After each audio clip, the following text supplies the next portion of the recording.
Hello, my name is Ifanul. Welcome to Who's Agile, the video edition. Today I'm going to talk with Deepti Jain. I selected Deepti because I think she's one of the most active community members I know. Yes, even more active than I am.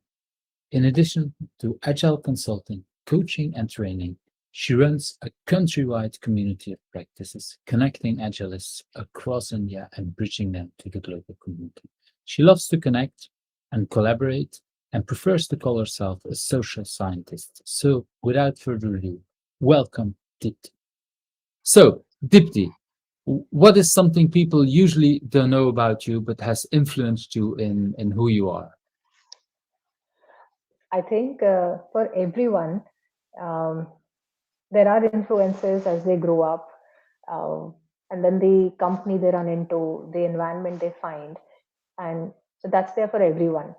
And so for me, it was my family where I grew up, their thought process, and how they looked at things, and which probably what happened also with them was they will always say, "But nothing is impossible for you, you know." For us as a family, we are gifted. So nothing is impossible. Now, and that has a huge impact on me. I believe that nothing is impossible, for me. So anything that I started, a lot of people around me, now when I went to school, when I went to college, and I will see people wondering, but Deepti, how this will happen, whatever you're proposing. And I used to feel, why will it not happen? I mean, what is stopping us? Like a child, I will always feel, yeah, it's 2 plus 2, 4 for me. And so I just went ahead and I got it. Very late in my life, I realized, because see, as you all grow up, we human beings, we become more cynical, we become more resigned, right? And people call it being practical and all of that, and they don't realize that is what stops them. So I think that is one thing which made me who I am. I think it's same for everyone, the kind of upbringing you get or the kind of environment you get. My environment was, yeah, nothing is impossible for you, you are gifted, you are blessed, you're so intelligent. So listening to that, and why will I doubt? My parents are saying that, right? And from my grandparents are saying that. Everyone is saying that in the family, and that wasn't just for me, for everyone in my family. So nothing looked impossible for me. I wasn't very practical. I think I was a fool. So yeah, It's a great gift to receive from your parents to think that everything is possible, because then indeed, like you say, everything is possible. yeah. That's indeed it can be a very big influence. Thank you for sharing this. Um, so the next question I had is that if you would not have been in IT, what would have become to you? Do you have any idea what other things you might have become? See, um, even when I was in IT and I was, you know, as usual, performing the best I could, and I was performing well. And so IT just happened, honestly, because I knew one thing: I have to be an engineer because my father is an engineer. So that was a huge influence.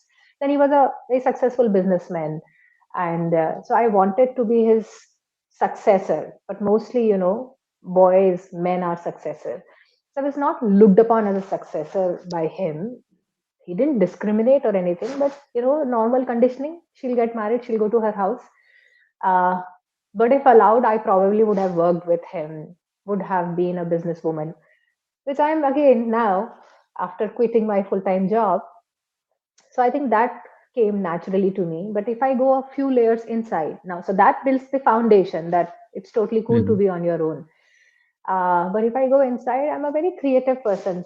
Since as a child, I would, organize events within class, and then, within school, I will always be, as much as I was a topper and everything, because I was told it's no big deal.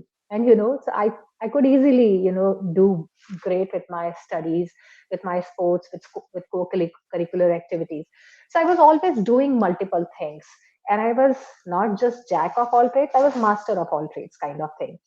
Wow. So if going a layer beyond working with my father or doing business, I probably would have been someone um, in some sort of creative lines. And the very first lines, the immediate lines that you see is apparels or the makeup or interior designing and all of those kind of things. So there were many streams which could have interested me, and there is so much that could have been, but it would have been something very creative and my own. Yeah, I can definitely see the creative side of you in a lot of the things that you're doing. So I'm not surprised by that answer. Um, it's nice how you make the link between these things. It's a really interesting. But yeah, I see that in many things that you're doing. So the next question is, what is your biggest challenge, and why do you think it's a good thing for you? I soon start feeling that it is boring. Hmm. I so when I was much younger, um, I never quit thing because I was a committed person. I was always a very committed person. You will see me getting out very late. I just want to ensure that I didn't abandon anyone or anything, that I gave my 100% and that I did not misread. Probably, someone just needs space for some time and you leave them and then, they need you. So I am that kind of person. Um, so my so I never left anything incomplete. You will see me starting something and I might drag it, but yet I'll finish it. That's how I operate. Uh, but I started realizing as I started growing up that I'm into too many things. My parents used to keep on warning me, you are into too many things, you are just spreading yourself out too thin. And so when I grew up, you get exhausted. Your um, neuroplasticity for, Hmm. finishing things, even if you're not enjoying, it becomes lesser and lesser. And so that started making me dull, and I I'll feel bored with things. So that was the biggest challenge. I was always scared. I felt, am I unstable? Because see, my parents will say, you're just jumping over things one to another, and I Hmm. will finish all of that because I also had this fear that, oh no, I finished it. See, I just didn't leave it. So let me do the other thing. Hmm. So let me do the other thing.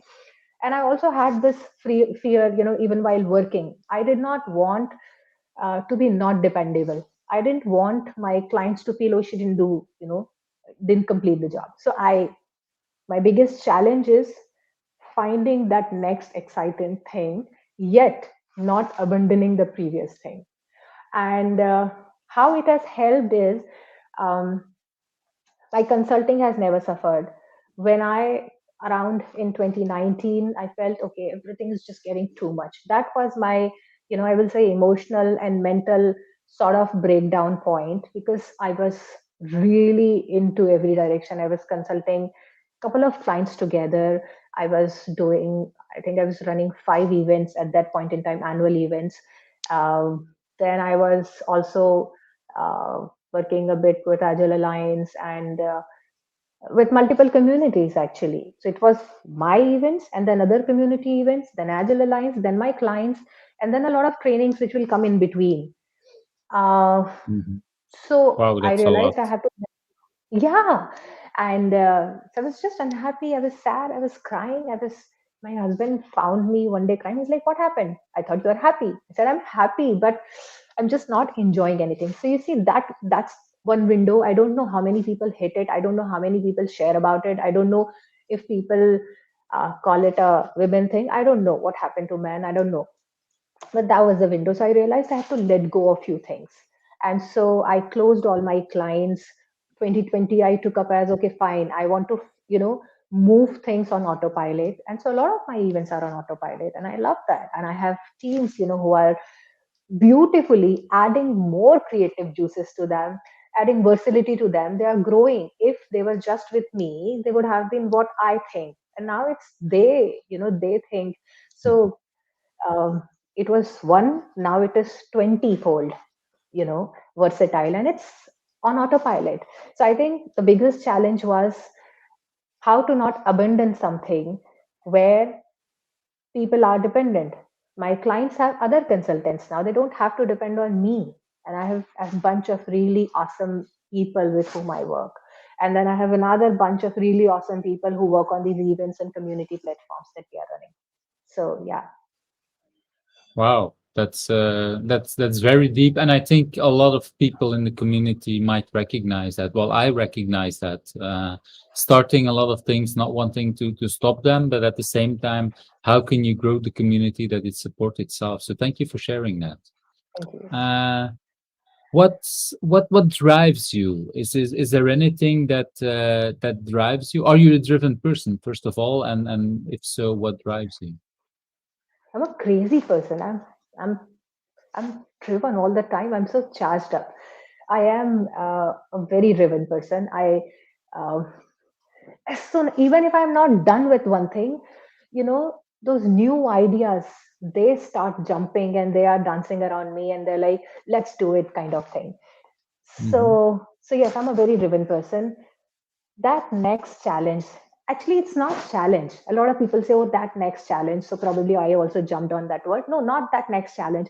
That new glowing thing, that, like a child, that new star, that new flower, that new toffee, that I have not tasted. I will call it that. I will not call it the challenge. So the finding new things, that's what drives you. The new Yeah, experiences, is that's what I'm hearing. yeah, Yeah, yeah, and again, I recognize that as well, and I see a lot of people in the community doing the same thing. It's like, okay, what's on the horizon, and I link it also back to what you said in the beginning, because your parents told you you can do everything. So that yeah. next challenge is Like we indeed. did, yeah, we did on conference. Then we were really keen about gamification. Now we run a gamification on conference. We have also collaborated with GameFed, and so now we're going to run hackathon, in game thinking and game building and gamification. Then we are also doing a lot on visual thinking. Then we are developing something on product and design thinking. So I think, yeah, these are the new things on the horizon. And it's like, okay, you can then call it a new challenge. Probably you honed a skill, and then there is this another thing, you learn singing, now you want to go for dancing. It's more like that. Yeah. Yeah, I like that. It's like that, and indeed, like you say, you are a very driven person. That's what I assumed, and that's what was visible, and it's visible in your answer as well. Um, what do you consider your biggest achievement so far? So because my father was a businessman, um, he was also very busy. I think, yeah, that's, I am like him. And so of course, I'm very much like him. Okay, yeah. So my mom will feel that he should have been more at home, and businessmen have, sometimes huge profit, and then sometimes they're extremely stressed out because some major loss, some major investment not turning around, kind of thing. So she has seen him, going through all those cycles, and she had been extremely worried for him. He was ambitious, he was driven, but then he was also moody. uh, with me also that happens. So I think, see, that's what you're, some things you learn to do looking at your parents, and something you learn not to do looking at your parents. Mhm. So he was very creative. He was also an engineer. He was an accelerationship for MBA. I mean, those days, when people won't even do graduation, I'm talking about that generation from the one of the finest institutes. So this guy was genius. He talked to everyone in his circle. And so when he's not interested in something, he'll leave it. He will also not abandon people. He was a very committed man. But yeah, for his, a lot of business lines, he will close it. He explained me it is not bad to close something which is not creating profit. But he was little moody. He's like, yeah, I'm not paying attention to it. So he'll bear the loss also. So he knew that, but still he'll bear the loss. Probably he has that capacity, for the capital. So for me, of course, I close it and I ensure everyone invested it in this is taken care. Uh, but I am also very much like him. So the biggest challenge was nobody in the family, my mother, my sisters, they didn't want me to go independent. They wanted me to stay safe. in a job. My job was decent. I'll call it decent. In the starting, it was very exciting, probably because it was a new thing, when you join the job and Yeah. you go to one level, another level, learn something. And then it just becomes stale. Or you need to learn various other things, like I am doing right Mhm. now. But then I was not interested in learning, networking and hardware and licensing, and then another new software coming, and then another language coming. I mean, I'm sorry, but that was not motivating me. Probably that was not my field. I was a software engineer, and then I was into messaging oriented middleware, JMS, and all of that. So I think uh, my biggest accomplishment will be um, that nobody was in the favor of my choice. Of course, everyone supported, but they could not understand where she was going. And I really created something very beautiful in a worldly conference, worldly context. You can say successful. My family is happy about whatever I have done and whatever I am doing. So I think that's biggest accomplishment, that in my quest of finding what I'm looking for, I did not let everyone else down. And I think that's biggest achievement for me. My dad had not been there a lot of time, and that was the biggest letdown for my mother. And I was so Mhm. scared that I didn't want to do that to my husband or my child. So yeah, I think that's the biggest Wow. achievement.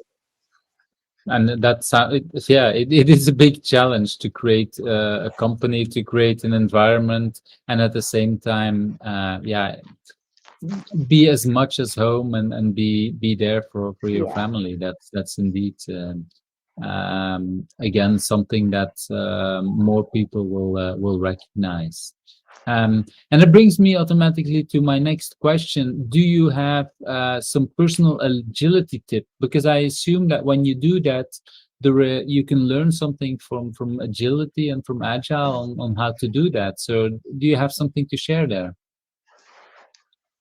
I feel uh, that same thing does not apply to a business or a person over the time.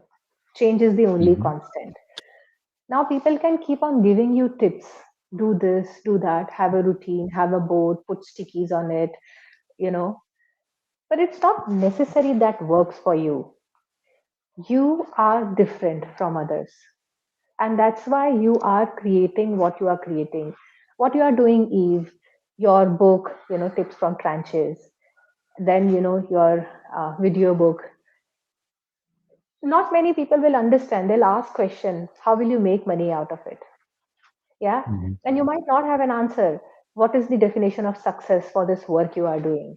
How is it relevant to your work? Again, you are also into agile industry. So there will be those questions.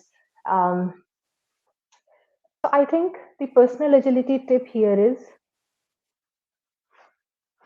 believe in yourself and keep doing what you think is right. That emotion you have to have, within yourself, and you change based on your needs and your time. When I started, there was no time. Non-stop, I'll work. I'll hardly, you know, sleep for a few hours. I'll work till 5 in the morning, and then I'll wake up, somewhere around 7 when my son has to go to school, and then I'll again sleep for 2 3 hours, and I will not have a good sleep. And now, like, I feel like, okay, fine, let's shut it down, and now this is my family time. So people say, oh, wake up at 5 in the morning, and you know what works best for you. I know it is unhealthy. I'm not advocating you should work whole night. No, Hmm. but I'm saying you know what works for you. So it is good to hear good stories from others. And I have always learned a lot from others, their journeys. And I tried those things. And then I selected few things. That's what you have to. I think that's very much agile. That's so typical of agile. You experiment, you inspect constantly, and you adapt what works for you. So I think that's what you have to. I was initially extremely conflicted and sad that I'm not a good person, I don't have a healthy lifestyle, and it impacted my body and everything. But no, it was need of time. Nothing else could have been done. I was working with a lot of clients in America and Europe, so how could I? So yeah, Yeah, I like that answer because indeed, like you say, you pick ideas from everywhere, but you keep only the ones that work for you. yeah, I like to read a lot of books, and sometimes out of a book, I only get one idea and I drop everything else because not that it's bad advice, but it doesn't work for me, and that's the kind of thing. um, and like you say, you need to look at your body and at your environment to know what yeah, is actually working for that. So that's a very great tip. And I'm looking for another tip. The last 2 years, we're all of the world is going fully remote. We'll be in lockdown.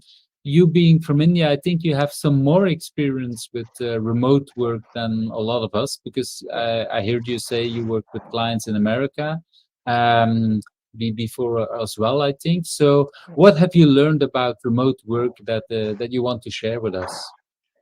I think here it is not just about you, Deepti. It is about a lot of other people with whom you're working.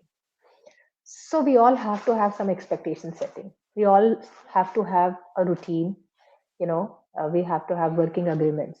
I think for remote, that is most important because Deepti can't say, not right now. I'll go for a break and then I'll come back and do it.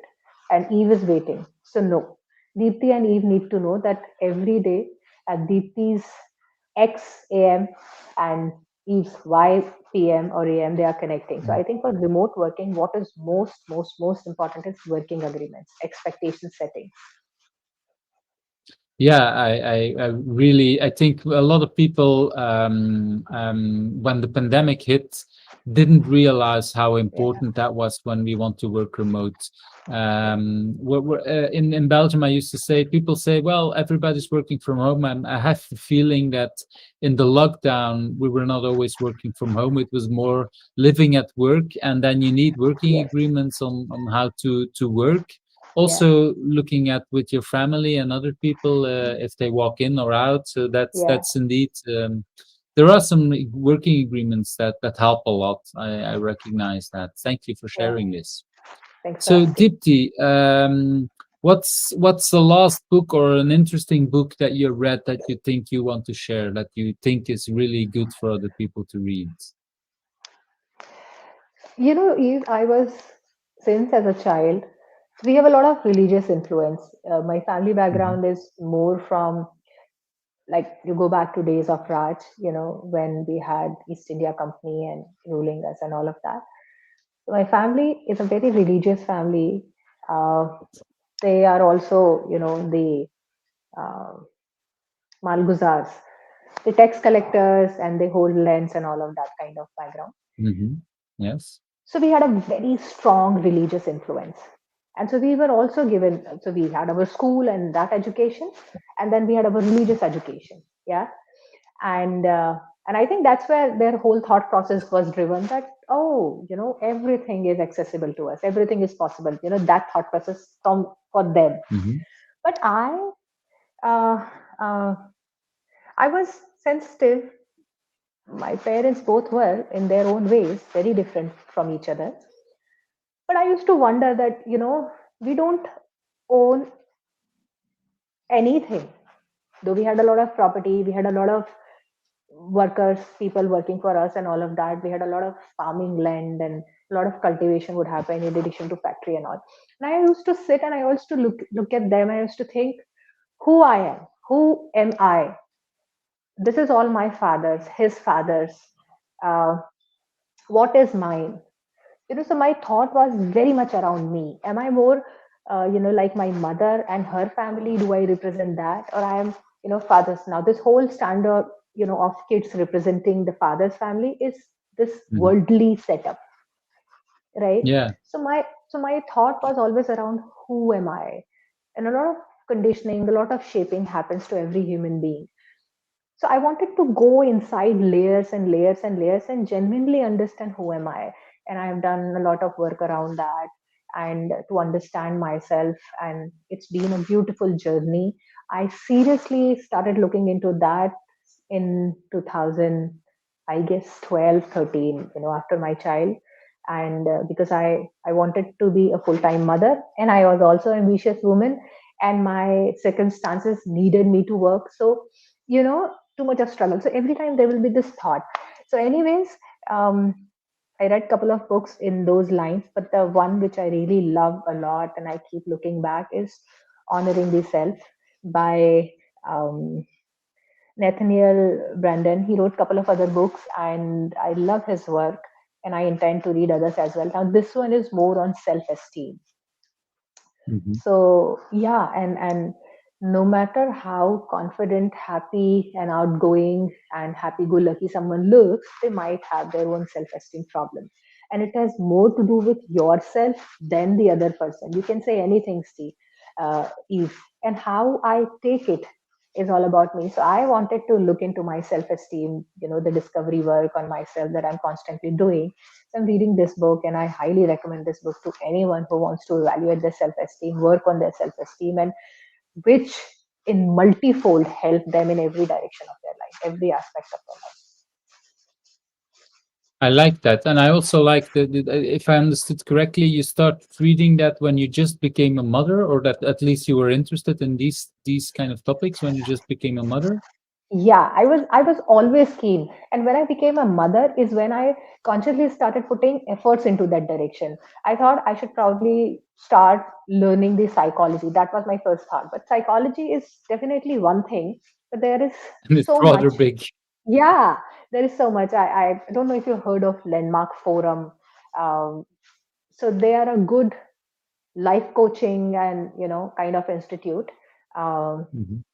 so I did a couple of courses which are very exhausting and very intensive, good courses, and so those things. Then of course these books, but I love work of Nathaniel Branden most. Okay, thank you for sharing that, and it's definitely something that that I hope our viewers will learn. I'll put a link in the description as well. Um, so we're already at the last question, and well, the one question I really like to ask people is there a question that that you think I should have asked them, and what's the answer?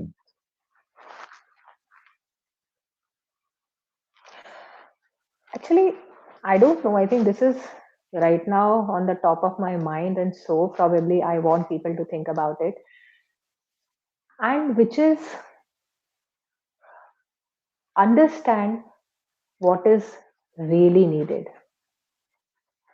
People really, really, really need to understand what is it that they want. The Mhm. definition of success in IT and software, or actually any other industries, become a manager and manager's manager and manager's manager and manager's manager and manager's manager. Gosh, this is so exhausting. It's never ending. In software, if we talk about understand this technology, then that technology, then that technology, that technology, and become an architect and a master of everything. No, so we need to understand what do we want.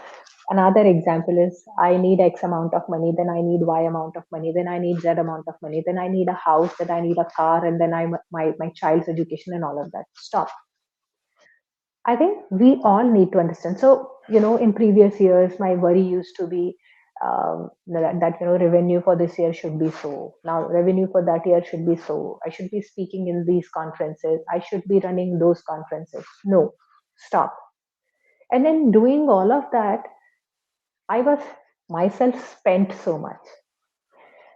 Mm.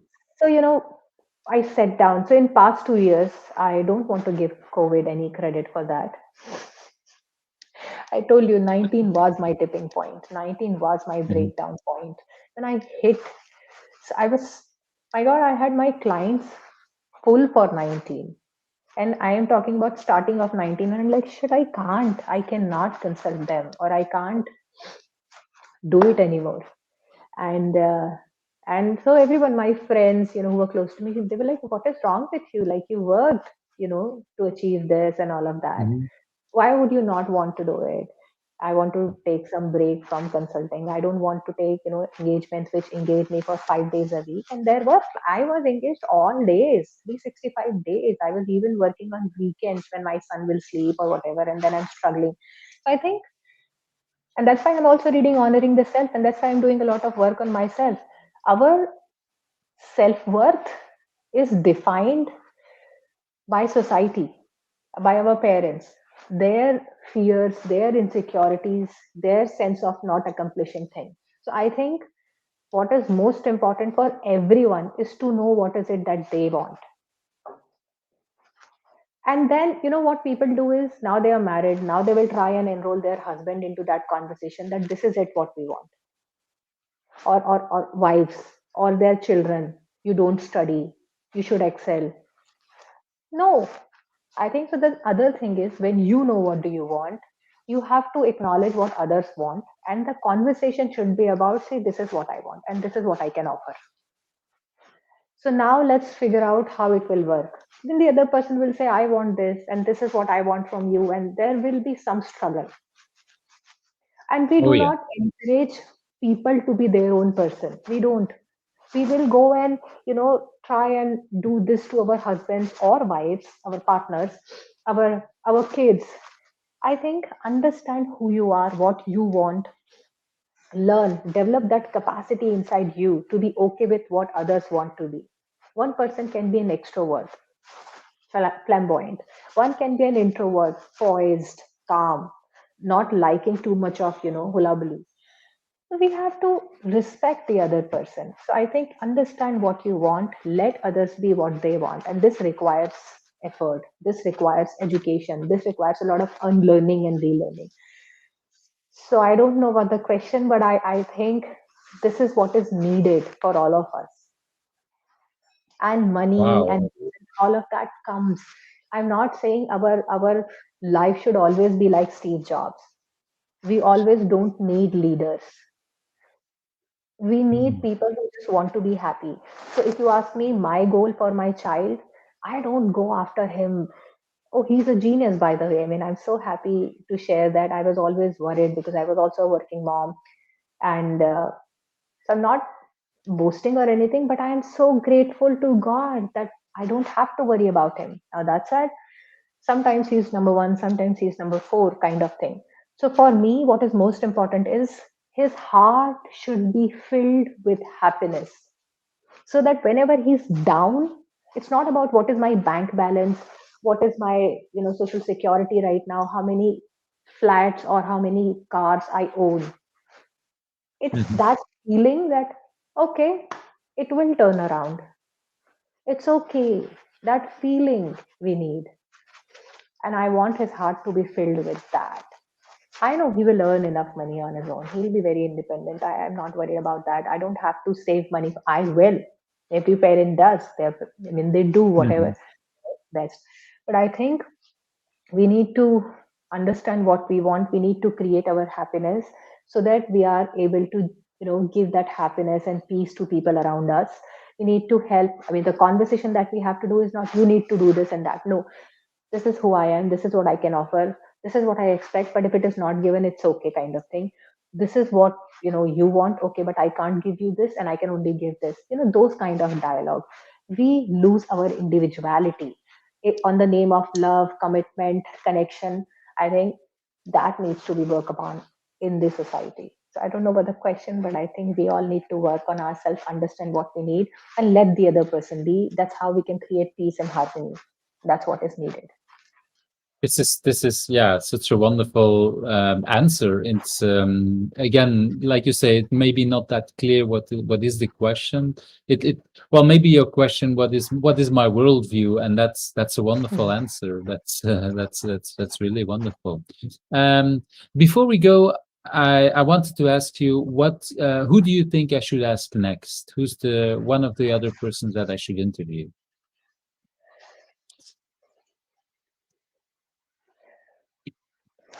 So if we talk about agile industry, I would love to hear Yuta Mhm. Axton. I would very much love to hear her. I would also love to hear um, Esther Derby. What does she think? I would love to hear Lisa Atkin about their journey, about their work. But I think, yeah, the first person, I think Yuta. Yuta. Okay, Yeah, well, but the names you say, Yuta and Esther, are on my list, and yeah, they're lovely people to have it. So I hope we can convince them to do a recording as well. So thank you very much for your time, and well,